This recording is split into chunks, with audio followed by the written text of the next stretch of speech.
আসসালামু আলাইকুম প্রিয় দর্শক, অন্য মঞ্চের আলোচনায় আপনাদের সকলকে আমন্ত্রণ জানাচ্ছি। ডক্টর মোহাম্মদ ইউনূস কথিত মাস্টারমাইন্ড আর জুলাই সন্ত্রাসের অন্যতম সন্ত্রাসী, যাকে কিনা ইউনূস গং রাষ্ট্র ক্ষমতার প্রায় শীর্ষে নিয়ে গিয়ে বসিয়েছিলেন। ইউনূস যাওয়ার পর থেকে তার কোথাও আর ভাত নেই। কিছুদিন পর পর তার কাছ থেকে জাতি কয়েক লাইনের একটি ছবক পায়, কিন্তু কিছুক্ষণ পর আবার সেসব মুছেও দেন তিনি নিজ দায়িত্বে। কিন্তু আওয়ামী লীগের ফিরে আসা নিয়ে মাহফুজ আলম নামের এই জুলাই সন্ত্রাসীটি এবার যে স্ট্যাটাসটি পয়দা করেছেন তা নিয়ে আলোচনা হওয়া দরকার। কারণ এটি বাংলাদেশে আওয়ামী রাজনীতির বৈধতা তৈরি করে, প্রেক্ষিত ব্যাখ্যা করে এবং বাংলাদেশকে দেখিয়ে দেয় যে বাংলাদেশে আওয়ামী লীগ ছাড়া আসলে আর কোনো দল বা রাজনীতি নেই যা বাংলাদেশের পক্ষে, বাংলাদেশের মানুষের পক্ষে।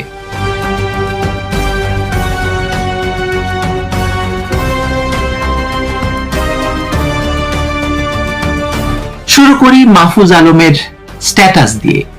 মাহফুজ আলম শুরু করেছেন এভাবে: আওয়ামী লীগ ব্যাক করছে, দেখো নাই? লীগ রাজনৈতিক দলের আগে একটা ধর্মতত্ত্ব, সে ধর্মতত্ত্বে ঈমান আবার ফেরত এসেছে। কিভাবে ফিরলো সে গল্পই বলবো আজ। মাহফুজ সঠিক বলেছেন, বাংলাদেশের রাজনৈতিক ধর্মে আওয়ামী লীগ প্রধানতম তত্ত্বের নাম, বাকি সবই আওয়ামী বিরোধিতার তত্ত্ব।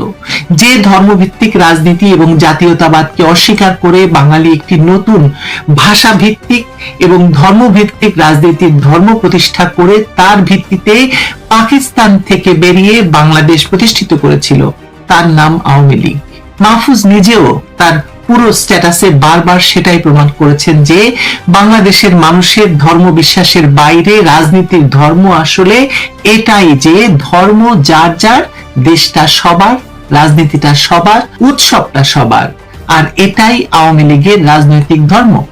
যে রাজনৈতিক ধর্ম থেকে ঈমান সরানোর জন্য জুলাই সন্ত্রাস ঘটানো হয়েছিল, সেটা যে ফেল করেছে সেটাই মাহফুজ স্বীকার করেছেন। আসুন পরের কথায় যাই আমরা। লীগ সেদিনই ব্যাক করেছে যেদিন ২৪কে ৭১-এর বিরুদ্ধে দাঁড় করিয়েছিল স্বাধীনতার বিরুদ্ধের শক্তি। মাহফুজ বলেছেন, একদম সত্যি কথা মাহফুজ। ১৯৭১ সালকে অস্বীকার করে, বঙ্গবন্ধুকে অস্বীকার করে, বঙ্গবন্ধুর ছবি নামিয়ে, বঙ্গবন্ধুর ৩২-এর বাড়ি ভেঙে কখনোই কোনোভাবে বাংলাদেশের রাজনীতি সম্ভব নয়। ২০২৪ সালে ইউনূসের সাথে তার উপদেষ্টারা, তার সাঙ্গপাঙ্গরা, বিএনপি, জামায়াত, এনসিপি সকলে মিলেই ১৯৭১ সালকে ২০২৪ সাল দিয়ে প্রতিস্থাপন করতে চেয়েছে। আর আওয়ামী লীগ ৭১-এর আগেও যেমন, ৭১-এর পরেও তেমন, ২০২৪ সালের আগেও যেমন, ২০২৪ সালের পরেও তেমনই ৭১-এর রাজনীতি করেছে। সেই যে কথা, রাজাকারের নাতিপুতিরা কি চাকরি পাবে, এটাই আওয়ামী লীগের রাজনীতি। বাংলাদেশের মানুষ সব বোঝে, এটা বোঝে না? বঙ্গবন্ধুর ছবি নামানো, ধানমন্ডি ৩২ ভেঙে গুড়িয়ে দেওয়া, সোহরাওয়ার্দী উদ্যানে স্বাধীনতা জাদুঘর তছনছ করে দেওয়া, সারা দেশে মুক্তিযুদ্ধের মুরাল ভাস্কর্য ভেঙে ফেলার এই জামায়াতি খেলা মানুষ নেয়নি। আর মানুষ জানে যে মুক্তিযুদ্ধ, ৭১ আর স্বাধীনতা আসলে আওয়ামী লীগের হাতেই নিরাপদ। ফলে আওয়ামী লীগেই তাদের ভরসা। ৩ নাম্বার, লীগ সেদিনই ব্যাক করেছে যেদিন থেকে ডানপন্থীদের উত্থানের জন্য অন্তরীণ সরকারের, উনি বলতে চেয়েছেন অন্তর্বর্তী সরকারের লোকজন কাজ করা শুরু করেছে। কি মাহফুজ ডানপন্থী কারা? ভাসুরের নাম মুখে নেওয়া মানা নাকি? এই জামায়াতের অর্থ, অস্ত্র আর 7.62 রাইফেলের গুলিতে ক্ষমতা দখলের পর আবার তাদেরকে ক্ষমতা না দিয়ে ইউনূস গং, মানে আপনারা কি একদিনও ক্ষমতায় থাকতে পারতেন? যারে দিয়ে বাপের নাম তারে না চিনলে হবে মাহফুজ? সুতরাং ইউনূস যা করেছে ঠিকই করেছে। যেমন তোমাকে নিয়ে এসে ক্ষমতার কোলে বসিয়েছে, তোমার মতো চরম ডানপন্থী না হলে কোথায় যেত মাহফুজ? ৪, লীগ সেদিনই ব্যাক করেছে যেদিন আইনের শাসনের বদলে মবের শাসনে আনন্দ পেয়েছিল গত ১৭ বছরের মজলুমগণ। ওরে বাটপার, তোমরা তো সেদিন এই মবের নেতৃত্বে ছিলা, এখন কেন মব শাসন নিয়ে কথা বলছো? ডাকলে লোক আসে না বলে? ওই যে তোরা রাজতে আয় বলে ডাক দিয়ে লালু ভুলু কালুদের লেলিয়ে না দিয়ে ১৮ মাস ক্ষমতায় থাকা যেত। ১৭ বছর কেউ মজলুম ছিল না বলদা। তোমার মতো সকলেই ফুলে ফেপে নাদুস নুদুস ছিল, প্রকাশ্যে রাজনীতিও করেছে সকলেই। আওয়ামী লীগকে এই ক্রেডিট না দিলে আবারও ভুল করবে তোমরা। আওয়ামী লীগ মববাজি করলে আরো 17 বছর ক্ষমতায় থাকতে পারত, সেটা করেনি বলেই বাংলাদেশে আওয়ামী লীগের রাজনীতি এখনো জনপ্রিয় এবং গুরুত্বপূর্ণ। লীগ সেদিনই ব্যাট করেছিল যেদিন থেকে উগ্রবাদীরা মাজারে হামলা করেছে, মসজিদ থেকে ভিন্ন মতাবলম্বীদের বের করে দিয়েছে। বাংলাদেশের সাধারণ মানুষের লোকায়ত ধর্ম বিশ্বাস কার হাতে নিরাপদ সেটা মাহফুজের এই বক্তব্য থেকে প্রমাণ হচ্ছে। আওয়ামী লীগ আমলে মানুষ তার ধর্ম বিশ্বাস পালন করে গিয়েছে কোনো বাধা বিঘ্ন ছাড়াই, শুধু ইসলাম ধর্মের রাজনৈতিক ব্যবহার ঠেকানোর জন্য আর মুক্তিযুদ্ধ বিরোধিতার জন্য জামায়াত ইসলামকে ঠেকানোর চেষ্টা করেছে আওয়ামী লীগ। কিন্তু জামায়াত ক্ষমতা পেয়েই সারা দেশে মাজারে হামলা করেছে, মসজিদ থেকে ভিন্ন মতাবলম্বীদের বের করে দিয়েছে। তাহলেই বোঝো এবার কার হাতে বাংলাদেশের মানুষের সাধারণ ধর্মটা নিরাপদ। আওয়ামী লীগকে মানুষ এ কারণেই চায় তাদের ধর্ম বিশ্বাসের নিরাপত্তা নিশ্চিত করতে বা নিশ্চিত করতে। লীগ সেদিনই ব্যাট করেছে যেদিন হিন্দুদের উপর নিপীড়ন নিয়ে মজলুমগণ চুপ ছিল। লীগ সেদিনই ব্যাট করেছে যেদিন সেকুলার মূল্যবোধে বিশ্বাসী মানুষজন এদেশের সরকার প্রযোজিত ডানপন্থার উত্থানে ভয় পেয়েছিল। মাহফুজ বলছেন, আবারও মাহফুজের বক্তব্য প্রমাণ করছে যে বাংলাদেশের সংখ্যালঘু ধর্মবিশ্বাসীদের স্বার্থ নিশ্চিত করায় আওয়ামী লীগের বিকল্প কেউই নেই। বিগত 2 বছরে এমন কোনো রাত নেই বাংলাদেশে হিন্দু ধর্মাবলম্বী কোনো পরিবার নিশ্চিন্তে রাত কাটাতে পেরেছে। মাহফুজও বলছে যে হিন্দুদের উপর নিপীড়ন নিয়ে এই তথাকথিত মুসলিমগণ চুপ ছিল। আর ইউনূসের সরকার, যে সরকারের অংশ ছিল মাহফুজ নিজেও, তারা সহ বর্তমান তারেক রহমানের সরকারও বাংলাদেশে জঙ্গিদের ক্ষমতাবান করেছে। মানুষ তো ভয় পাবেই, কারণ মানুষ জানে যে বাংলাদেশে জঙ্গিবাদ দমনে আওয়ামী লীগের ভূমিকা ছিল আপোষহীন। এমনকি যে মার্কিন যুক্তরাষ্ট্র মাহফুজদের মতো সন্ত্রাসীদের তৈরি করেছে, তারাও বাংলাদেশকে জঙ্গিবাদ দমনের প্রশংসার সার্টিফিকেট দিয়েছে আওয়ামী লীগ শাসনামলে। আমেরিকা বুঝেছে, সাধারণ মানুষ বুঝেছে, শুধু বুঝেনি ইউনূস, মাহফুজ আর তারেক রহমানরা। মাহফুজের মতো তারেক রহমানও বুঝবেন, ততদিনে পশ্চাৎ দেশ থাবড়ানো ছাড়া আর কোনো পথ খোলা থাকবে না। লীগ সেদিনই ব্যাক করেছে যেদিন মবস্টারদের এদেশে হিরো বানানো হয়েছিল, উগ্রবাদীদের সেফ স্পেস দেওয়া হয়েছিল। মাহফুজ, তোমার মতো উগ্রবাদী মবস্টারকে মন্ত্রী বানানো হয়েছিল, তাই না? হাসনাত, সার্জিস, নাহিদ, পাটোয়ারির মতো ভয়ঙ্কর উগ্রবাদী মবস্টারদের হিরো বানিয়ে যে দেশ চালানো যায় না তা তো প্রমাণিত হয়েছে। আর তোমার কথাই প্রমাণ করছে যে লীগ এসব উগ্রবাদীদের পাত্তা দেবে না, বিচার করবে। রোশো বাছা, বেশি দিন অপেক্ষা করতে হবে না। লীগ সেদিনই ব্যাক করেছিল যেদিন ব্যবস্থা বিলোপের বদলে ন্যূনতম সংস্কার এবং ঐক্যমত্য কমিশন নাম দিয়ে জনগণকে বিচ্ছিন্ন এবং হতাশ করা হলো। কেন কেন মানুষ এই ঐক্যমত্য কমিশন, সংস্কার এসব ভুয়ামি মেনে নেয়নি সেটা মাহফুজের মতো বুদ্ধিমান সন্ত্রাসী বুঝতে পেরেছিল আগেই, কিন্তু স্বীকার করেনি, এখন স্বীকার করছে। কেন মেনে নেয়নি জানো তো?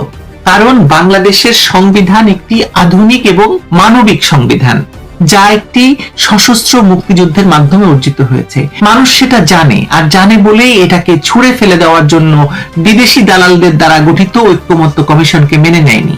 আওয়ামী লীগ এই সংবিধান প্রণয়ন করেছে, আর এই সংবিধানের রক্ষক যে আওয়ামী লীগই, সেটাও মানুষ জানে এবং বোঝে। সুতরাং মানুষ আওয়ামী লীগের হাতেই দেশের নিরাপত্তা যেমন সঁপে দিয়ে নিশ্চিন্তে ঘুমিয়েছে, তেমন এই সংবিধান, গণতন্ত্র, উন্নয়ন সবকিছুতেই আওয়ামী লীগকে চেয়েছে এবং চাইছে। বুঝলে বালক, বালক বুদ্ধিজীবী। লীগ সেদিনই ব্যাক করেছিল যেদিন থেকে বিএনপি এবং স্টার অন্তরীণ সরকারের বিরুদ্ধে গেল, আর বিএনপি ও স্টার ঠেকাতে জামায়াতকে কোলে নিল অন্তরীণ। ওমা, একই কথা শুনি আজ মাহফুজ্জার মুখে। আরে ক্ষমতা দখল করলো জামায়াত, শিবির আর বিদেশিদের হাতে প্রশিক্ষণ প্রাপ্ত মাহফুজ্জারা, তাদেরকে ক্ষমতা দেওয়ার তো কিছু ছিল না। ক্ষমতা তারা হাতছাড়া করলো কবে? ইউনূসকে পুতুল হিসেবে বসিয়েছিল তারা, তাদেরকে ইউনূস কোলে তুলে নেয়নি বা হে, বরং ইউনূসকেই তারা কোলে তুলে নিয়ে গিয়ে বসিয়েছিল। এখানে স্টার চিহ্ন দিয়ে মাহফুজ হয়তো সেনাবাহিনীর কথা বলেছেন, সেটা তো আসলে বলে দেওয়ার দরকার নেই। সেনাবাহিনী যদি 2024 সালের আগস্টে জামায়াত শিবিরের পাশে না থাকতো, তাহলে ক্ষমতা অত সহজ ছিল না বাছা। আবারও বাপের নাম ভুল করলে চলবে মাহফুজ? সেনাবাহিনী তো ক্ষমতার বাবা ছিল। লীগ সেদিনই ব্যাক করেছিল যেদিন ছাত্ররা বিপ্লবী সংগঠনের রূপ না নিয়ে লুম্পেন চরিত্রের ক্লাব আর মবের রূপ নিয়েছিল। ছাত্ররা বিপ্লবী ছিল না, তাদেরকে সন্ত্রাসী হিসেবে তৈরি করা হয়েছিল, তাদেরকে অস্ত্র দিয়ে প্রশিক্ষণ দেওয়া হয়েছিল মানুষ খুন করার জন্য। আসিফ মাহমুদ, সজীব ভুইয়ার মতো অস্ত্রবাজ সন্ত্রাসীকে কিংবা নিজেকে যদি মাহফুজের বিপ্লবী মনে হয়, তাহলে বিপ্লব শব্দটার সঙ্গে মাহফুজদের পরিচয় নেই। বিপ্লব আর সন্ত্রাস এক নয়। 24-এর গুন্ডারা মব সৃষ্টি করে আওয়ামী লীগ নেতাকর্মীদের হত্যা করা ছাড়া আর কোনো কাজ করার সামর্থ্য রাখে না। একথা স্বীকার করার মতো সৎ সাহস মাহফুজের নেই, তাই এসব ভুয়া বাক্য ঝাড়া হচ্ছে এখন। আওয়ামী লীগকে সরাতে হলে আওয়ামী লীগের চেয়ে উচ্চ মার্গের রাজনীতি করার দরকার ছিল। সেটা এই মাদ্রাসা থেকে আসা উগ্রবাদী জঙ্গিদের পক্ষে সম্ভব নয়। এটা বুঝলে বুঝপাতা, না বুঝলে তেজপাতা। লীগ সেদিনই ব্যাক করেছিল যেদিন মিডিয়া আর সাংস্কৃতিক প্রতিষ্ঠানের উপর হামলা প্রযোজিত হলো। আর সেটা তো হবেই, হওয়ার কথা। আওয়ামী লীগের হাতে দেশের সংস্কৃতি, মিডিয়া, রাজনীতি সবই যে নিরাপদ সেটা তো মানুষ জানে। আর জানে বলেই তো মানুষ মাহফুজদের এই ধ্বংস খেলা মেনে নেয়নি, মেনে নিচ্ছে না। লীগ সেদিনই ব্যাক করেছিল যেদিন অন্তরীণ সরকার পলিটিক্যাল থেকে আমলাতান্ত্রিক হলো এবং আমলা নির্ভর কিচেন ক্যাবিনেট থেকে সিদ্ধান্ত নেওয়া শুরু হলো। যে কিচেন ক্যাবিনেটের অধিকাংশ লোকই ছিল জামায়াত, বিএনপি বা লীগের ছুপা দালাল, যাদের কাছে জুলাই মানে ছিল নিজেদের পরিবার, প্রজন্ম আর প্রতিষ্ঠানের স্বার্থ রক্ষা। যেমন ছিল তোমার নিজেরও। নিজের ভাইকে নিয়ে বসিয়েছিলে রেড ক্রিসেন্টে, সেখানে টাকার ভাগ বা বকরা নিয়ে গন্ডগোল হলো। অস্ট্রেলিয়ায় তোমার ভাই যেন কত টাকা পাচার করেছে মাহফুজ। আসলে এভাবেই দেশটাকে লুটে পুটে খাবে বলেই তো জুলাই সন্ত্রাসীরা দেশটাকে দখল করেছিল, তাই না? এর বাইরে তো মূল উদ্দেশ্য ছিল আওয়ামী লীগ নিষিদ্ধ করা। সুতরাং খানা খাদ্য হয়েছে ভরপুর, কিন্তু আওয়ামী লীগকে সরাতে পারো নাই তোমরা। লীগ সেদিনই ব্যাক করেছিল যেদিন ক্যাম্পাসে ক্যাম্পাসে গণতন্ত্রের বদলে সংঘাততন্ত্র জয়ী হলো। লীগ সেদিনই ব্যাক করেছিল যেদিন নতুন মিডিয়া অনুমোদনে বাধা দেওয়ার জন্য একজোট হয়েছিল কিচেন ক্যাবিনেট। সে গল্প নাকি অন্যদিন। দূর বেটা, ক্যাম্পাস কি? সারা দেশটাই যখন জুলাই সন্ত্রাসী সংঘ দখল করেছিল তখনই মানুষ বুঝেছিল যে কি বিষ্ঠা তাদেরকে খাওয়ানোর চেষ্টা করা হচ্ছে বিপ্লবের নামে, গণ অভ্যুত্থানের নামে। আর সে কারণেই লাল বদররা রাতারাতি বলতে শুরু করেছিল, আমরা জুলাই যোদ্ধা না, আমরা ভুল করেছি। আওয়ামী লীগ সরানো যে ভুল ছিল সেটা কথিত জুলাই যোদ্ধাদের অনেকেই স্বীকার করেছে।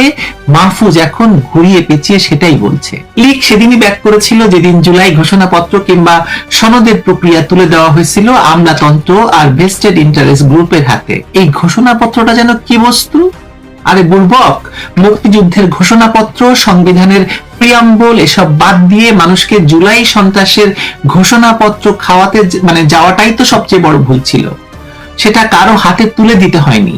একজন রিক্সা চালকও বুঝতে পেরেছিলেন যে এইসব জুলাই সন্ত্রাসীদের চাল, এই চাল রুখে দিতে হবে।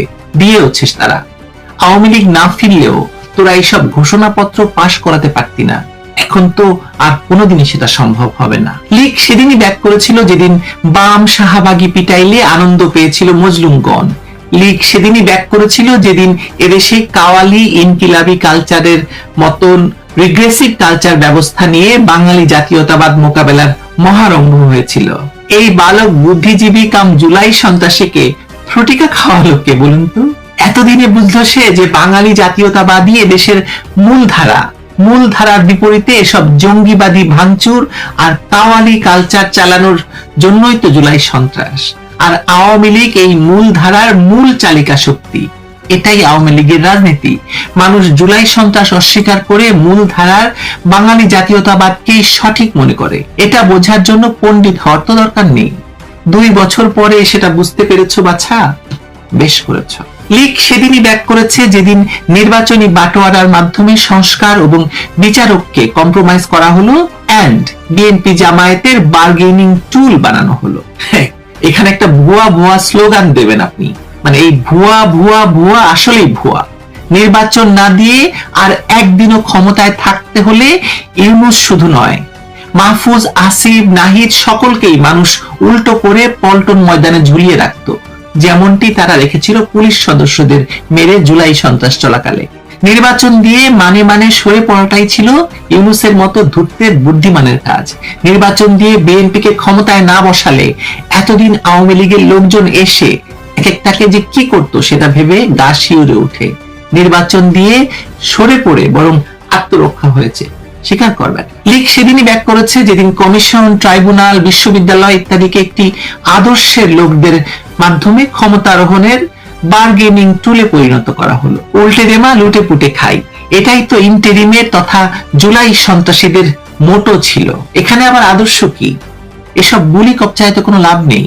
আওয়ামী লীগ এসে এসব আদর্শ জাস্ট ভরে দেবে, অপেক্ষা করতে হবে না বেশি দিন। লীগ সেদিনই ব্যাক করেছে যেদিন কালচারালি, ইন্টেলেকচুয়ালি যারা জুলাইয়ে আমাদের পক্ষে দাঁড়িয়েছিল তাদের বাদ দিয়ে জিরো কন্ট্রিবিউশন গুপ্তদের ক্ষমতায়িত করা হলো। জুলাইতে কারা এবং কেন দাঁড়িয়েছিল আপনাদের পাশে সেটা মার্কিন প্রেসিডেন্ট ডোনাল্ড ট্রাম্প শুরুতেই বলে দিয়েছেন।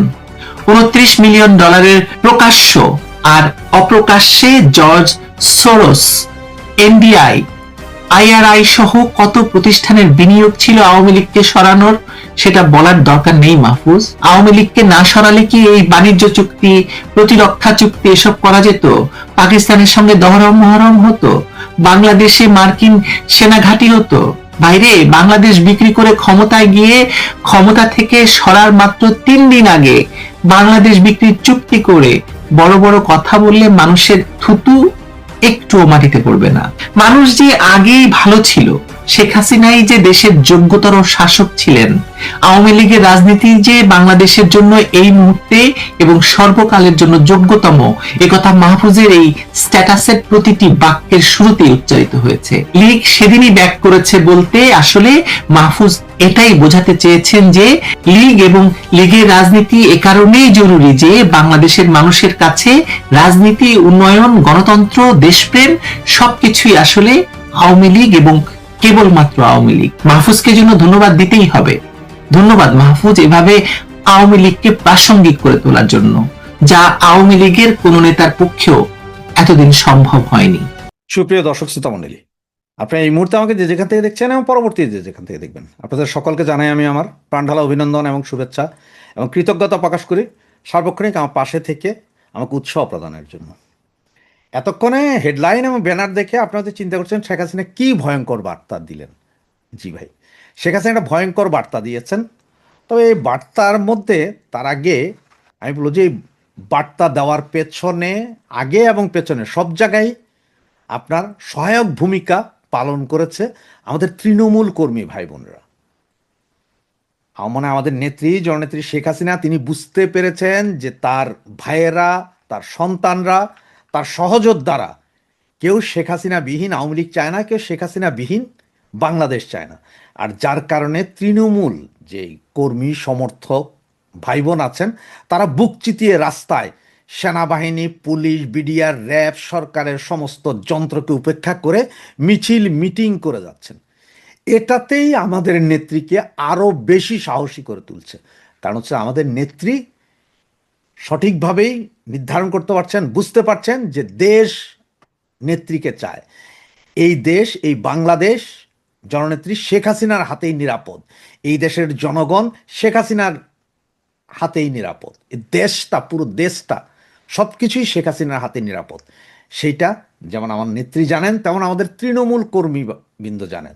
সুতরাং আপনাদের সবাইকে আমি আমার আন্তরিক অভিনন্দন এবং স্যালুট জানাই। আমরা যারা বিদেশে বসে আছি, আমরা লম্বা লম্বা কথা বলছি, এটা ভাই আমি অস্বীকার করতে রাজি নেই। আমরা বলছি, আমরা বলতেই থাকবো এভাবে, কিন্তু মূল কাজটা করছেন আমাদের তৃণমূলের ভাই বোনরা, আমাদের তৃণমূলের কর্মীরা। আপনারা ভাই বাংলাদেশের বীর। 71-এ যেমন মুক্তিযোদ্ধারা এসে দেশ স্বাধীন করে দিয়েছিলেন, আপনারাও সেম। তাই আপনাদের প্রতি সশস্ত্র কৃতজ্ঞ এবং সম্মান জানাই। তো আসুন যে শেখ হাসিনা কি বার্তাটা দিলেন। আজকে হিন্দুস্তান টাইমসে একটি আর্টিকেল একটা বিশাল নিউজ ছাপা হয়েছে, যেটা সারা বিশ্বে আলোড়ন তৈরি করছে। অলরেডি বিভিন্ন জায়গায় আলোচনা হচ্ছে। তো সেখানে শেখ হাসিনা যেই বার্তাটা দিয়েছেন, ওনাকে যা বলা হয়েছে, যা জিজ্ঞেস করা হয়েছে, তার মধ্যে থেকে ওরা যে হেডলাইনটা করেছে নিউ ইয়র্ক টাইম, এই যে আমার পেছনে যেটা দেখছেন নিউ ইয়র্ক টাইম বলতে হিন্দুস্তান টাইমসের, সেখানে ওরা আর্টিকেলটা করেছে যে অনুপস্থিতি মানেই নীরবতা নয়, খুব শীঘ্রই বাংলাদেশে ফিরব জননেত্রী শেখ হাসিনা, এটা সরাসরি বলেছেন এবং এখানে কোনো ভুল নেই। তো পুরো আর্টিকেলটা বিশাল বড়, এটা বাংলায় পুরোটা করে বা বললে এটা প্রায় আধা ঘন্টার উপরে লাগবে। আমি আপনাদের কিছু চুম্বক অংশ দিচ্ছি। যেমন নেত্রীকে ওরা প্রশ্ন করেছিল যে স্বদেশ প্রত্যাবর্তন, 1981 সালের স্বদেশ প্রত্যাবর্তন সেই স্মৃতি উনি বলেছেন যে 17ই মে আমরা আমরা মানে আমি যে রণনীতি শেখ হাসিনা তিনি বাংলাদেশের স্বদেশ প্রত্যাবর্তন করেছিলেন, সেই দিনও তৃণমূল কর্মীরা ওনার পাশে ছিলেন, তারাই ওনাকে রিসিভ করে নিয়েছিলেন, তারাই তাদের আন্তরিকতা সাহসিকতার মাধ্যমে ওনার নিরাপত্তা নিশ্চিত করেছিলেন। এর পরের প্রশ্নটাতে উনি বলছেন যে ফেরার সময়টা নির্দিষ্ট নয়। নির্দিষ্ট নয় বলতে উনি বলছেন ফেরার সময়টা যে কালকে ফিরছি পরশু ফিরছি না, একটা টাইম লিমিট দিয়েছেন, যেটা 6 মাসের একটা টাইম লিমিট দিয়ে দিয়েছেন। সেটা বলছেন শেখ হাসিনা বলেন তার দেশে ফেরার বিষয়টি কোনো নির্দিষ্ট তারিখের উপর নির্ভর করছে না। মানে ওনার নির্দিষ্ট তারিখ বলেনি যে কালকে এই ওই মাসের অমুক তারিখ, উনি 6 মাস বলেছেন। 6 মাস মানে 6 মাস কংক্রিট, এটা বলতে পারেন। এবং উনি বলেছেন যে বাংলাদেশের গণতান্ত্রিক পরিবেশ, মত প্রকাশের স্বাধীনতা, রাজনৈতিক অধিকার এবং আইনের শাসন প্রতিষ্ঠার জন্য আমরা কাজ করে যাচ্ছি। তিনি দাবি করেন এটি শুধু তার ব্যক্তিগত প্রত্যাপনের বিষয় নয়, বরং দেশের স্বাধীনতা, সার্বভৌমত্ব এবং জনগণের কল্যাণের সঙ্গে জড়িত। তিনি আরও বলেন দেশের মানুষকে ঐক্যবদ্ধ করে আমরা খুব দ্রুতই সেই লক্ষ্যে ফিরব। তার পরের প্রশ্নটা যাতে ছিল সেখানেও তিনি উত্তর দেন আমার অনুপস্থিতি মানে নীরবতা নয়। আমি একটি বিষয় সুস্পষ্ট বলতে চাই, আমার অনুপস্থিতি মানে আমার নীরবতা নয়। তিনি দাবি করেন দেশের জন্য তিনি প্রতিনিয়ত লড়াই করছেন আন্তর্জাতিক কূটনৈতিক পর্যায়ে, আন্তর্জাতিক আইন, বৈশ্বিক গণমাধ্যম সক্রিয়ভাবে কাজ করছেন। তিনি আরও বলেন আমি 19টি হত্যা চেষ্টা থেকে বেঁচে গেছি, কিছুই আমাকে থামাতে পারেনি। এবং শেষে তিনি ঘোষণা দেন আল্লাহ আমাকে বাঁচিয়ে রেখেছেন, তাই খুব শীঘ্রই আমি বাংলার মাটিতে ফিরব, যেটা তিনি বলেছিলেন 6 মাসের ভেতরে ফিরবে। এরপরে ওনাকে সাংবাদিকরা প্রশ্ন করেন যে আওয়ামী লীগ নিষিদ্ধ হলেও কি দল ফিরবে। তিনি বলছেন যে আওয়ামী লীগ নিষিদ্ধ হলেও দল ফিরবে। তিনি বলেন আওয়ামী লীগ নিষিদ্ধ থাকা এবং তার বিরুদ্ধে একাধিক মামলার বিষয়ে প্রশ্ন করলে শেখ হাসিনা বলেন আওয়ামী লীগ জনগণের দল, বন্দুকের জোরে বা ক্ষমতার আশীর্বাদে এই দলের জন্ম হয়নি। তিনি বলেন কাগজে লেখা কোনো নিষেধাজ্ঞা আওয়ামী লীগকে দমন করতে পারবে না। যদি নিষেধাজ্ঞা দিয়ে আওয়ামী লীগকে থামানো যেত তাহলে বাংলাদেশের জন্মই হতো না। নেত্রী এই বিষয়টা বলেছেন। এবং নেত্রী বলছেন নিষেধাজ্ঞা আসলে ভয়টা হচ্ছে যে বর্তমান সরকারের। সেখানে উনি যেটা বলেছেন যে শেখ হাসিনা বলেন যারা আওয়ামী লীগকে নিষেধাজ্ঞাকে স্থায়ী মনে করে তারা ইতিহাস জানে না। তিনি বলেন এই নিষেধাজ্ঞা আসলে ক্ষমতাসীনদের ভয়কে প্রকাশ করে। তার অভিযোগ আওয়ামী লীগ যদি সংগঠিত গণতান্ত্রিক রাজনীতি করতে পারে তাহলে রাষ্ট্রবিরোধী কার্যক্রম চালিয়ে যাওয়া কঠিন হয়ে পড়বে বলেই এই নিষেধাজ্ঞা দেওয়া হয়েছে। তিনি দাবি করেন এখনও লক্ষ লক্ষ সমর্থক, হাজার হাজার নেতাকর্মী বাংলাদেশে আছেন যারা হামলা, মামলা, কারাবরণ, নির্যাতনের মধ্যে ঐক্যবদ্ধ আছেন। যেটা আমি প্রথমেই বলেছি যে ওনার প্রথম শক্তি হচ্ছে যে তৃণমূল। তৃণমূল বলতে সমস্ত তৃণমূল যারা এই মুহূর্তে হামলা, মামলা, হত্যা, নির্যাতন, বাবা মা হারা হয়ে এখনো জননেত্রী শেখ হাসিনার জন্য লড়াই চালিয়ে যাচ্ছেন, তাদের শক্তি, ওনার শক্তি। আমি প্রথমে যে কথাটা বলেছিলাম উনি সেম সেই কথাটাই বলেছেন। এবং সর্বশেষ ওনাকে যে প্রশ্নটা করা হচ্ছে মাইনাস আওয়ামী লীগ বিষয়ে, উনি যা বলেছেন সেটা হচ্ছে যে দলের কিছু নেতা শেখ হাসিনাবিহীন আওয়ামী লীগ গ্রহণযোগ্য হতে পারে বলে মন্তব্য করেছেন। সেই বিষয়ে তিনি বলেন সাংবাদিকদের প্রশ্ন ছিল যে দলের কিছু নেতা শেখ হাসিনাবিহীন আওয়ামী লীগ গ্রহণযোগ্য হতে পারে বলে মন্তব্য করেছেন। সেই ব্যাপারটা উনি বলেন। তিনি বলেন দলের আদর্শিক কর্মীরাই নেতৃত্ব নির্বাচন করবেন এবং দল সংস্কার বা সমন্বয় একটি চলমান প্রক্রিয়া। তিনি আরও বলেন আওয়ামী লীগের সঙ্গে যুক্ত কিছু ব্যক্তির বিরুদ্ধে অভিযোগ উঠতে পারে, কিন্তু দল কখনো অন্যায়কে প্রশ্রয় দেয়নি। তার মানে আওয়ামী লীগের কিছু নেতা যদিও চান, কিন্তু তৃণমূল কর্মীরা বা আম জনগণ যাকে বলি তারা কখনো অন্যায় করেনি, তারা কখনো অন্যায়কে প্রশ্রয় দেয়। তারাই সিদ্ধান্ত নিবে আওয়ামী লীগ কে চালাবে। সুতরাং পুরো এটা আপনারা যদি চান তাহলে হিন্দুস্তান টাইমসে আপনারা জাস্ট গুগলে লিখতে পারেন শেখ হাসিনা উইথ হিন্দুস্তান টাইমস, পুরো আর্টিকেলটা ইংলিশে পাবেন, সেটা বাংলায় ট্রান্সলেট করে দেখতে পারেন।